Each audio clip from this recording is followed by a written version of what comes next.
Belajar dialog Bahasa Makassar Part 4. Belum pi cukup uang panai, ku.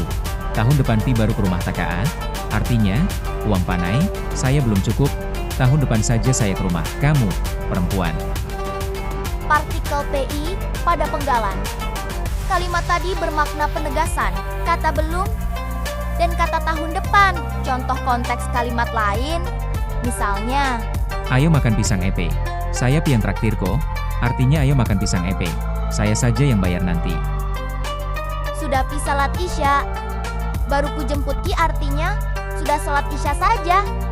Baru saya jemput kamu sopan. Nah, itulah beberapa contoh konteks penggunaan partikel dalam logat Makassar. Sebenarnya tidak hanya 5 partikel, masih banyak yang lainnya. Jika kalian masih penasaran, dapat follow untuk belajar Bahasa Makassar.